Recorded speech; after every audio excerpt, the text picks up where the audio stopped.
Welcome back to the Left Anchor. I'm Alexi the Greek. And I'm Ryan Cooper. Merry Christmas, everyone. Happy holidays. Happy Hanukkah, Kwanzaa, whatever pagan rituals you may be doing. Putting together a Christmas episode for you, our beloved listeners, in the spirit of the season.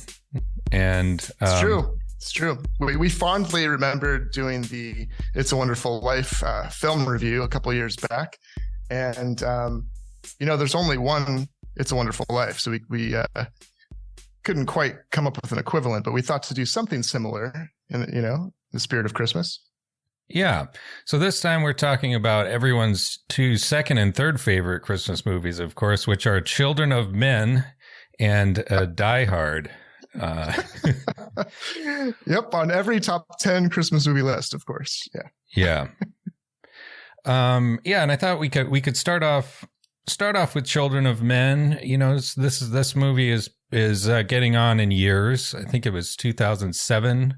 2006. Yeah. It came out when I was in college. If you haven't seen it, I feel like it really is a classic at this point, but if you haven't seen it, I would recommend shutting the episode off and going to watch it real quick. I think it's really, really good. One of my favorite movies ever, and same here. Highly worth a watch. And we'll definitely there will be spoilers, and you definitely, this is one of those films that, will stay with you. And I think for many people who watch, will be, one of the ones they'll always remember. So definitely save this episode for after you've seen it, if you haven't already. Yeah. And it is best to go in cold, I would say. Not one of those, obscure European films where you can't figure out what the hell's happening unless you have your little guidebook. and we're not worried about doing spoilers for Die Hard. If you haven't seen Die Hard by now, you probably never will. So yeah. But before we dive in though, Die Hard was the first thing that came to mind because it's kind of funny that people debate whether it's a Christmas movie. So we thought that would be, since we couldn't come up with It's a Wonderful Life level Christmas movie, which again for me is like maybe my favorite movie of all time. Die Hard was kind of a funny, might as well talk about Die Hard as a Christmas movie and see what we think of that.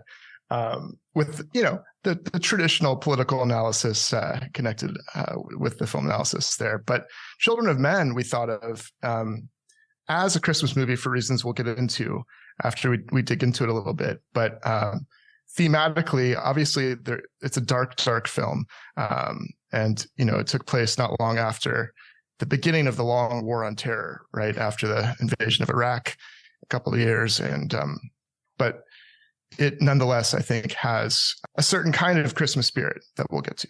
Right? Yeah. So we can just go through the plot of the movie real quick. It's a future of, I forget the year exactly, but it's 2027. And so it's been from 2009 to 2027, there have been no new births, mass infertility, mass sterility for the last 18 years, going back to 2009. So, in 2006, that was still a little ways away. And now, of course, we're a little close to that dystopia. Yeah. And Clive Owen plays Theo, the main character. And basically, he's British and they're in Britain, and Britain has turned basically into a hardcore authoritarian state. The messaging, at least in the propaganda, it's unclear whether this is true or not, but it's that every other country basically has completely fallen to pieces and only Britain soldiers on. And it's certainly plausible to think that there's a huge amount of social disruption elsewhere because there's a massive problem in the context of the movie of illegal immigration, people trying to escape to Britain as being still a sort of functional society. And there are these huge immigrant camps and, massive police surveillance everywhere. The military's everywhere. And there are rebels against the authority. And it's portrayed as an extraordinarily bleak, despairing place where people have basically given up hope. There's a sort of cult around this guy who was the youngest person in the world, who's now 18. And the movie opens with him having been assassinated by some nut. And, you know, there's just like mass grieving all around Britain at the news at this, what do they call him? Baby something? Yeah, baby. I forgot. It doesn't really matter what his name is, but he's world famous. He's a celebrity for being the kind of youngest person that's still around. Diego Ricardo. And, baby Diego. And so we open with the kind of news of his stabbing and death.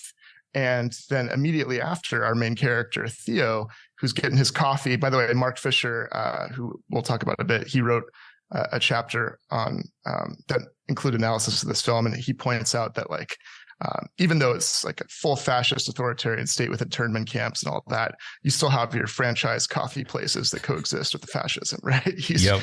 And this government bureaucrat and other people still have their 9-to-5 jobs, right? So that's the kind of like beginning of the film.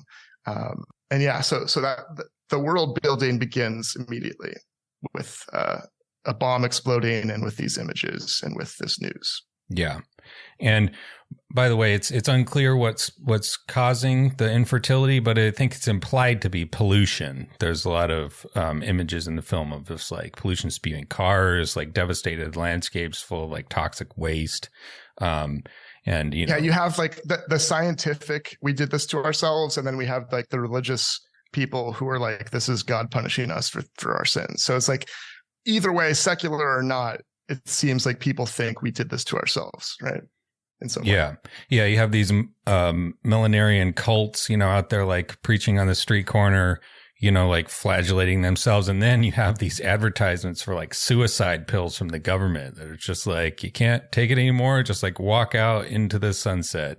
What is it called? Quietas or something? It's like a pharmaceutical ad for suicide. But so the big sort of turn in the movie happens when a pregnant woman is discovered. And and specifically, so Theo's wife or ex-wife, it's unclear if they're divorced or separated or if they never got married, but the kind of Julianne Moore is the person that Clive Owen had been partnered with and was in love with, but we find out they kind of went separate ways because their small child died in a flu pandemic, actually, when it was a small child, and that they couldn't overcome that. But she ended up being the head of the Fishes, which was, you know, a kind of immigrant rights terror group.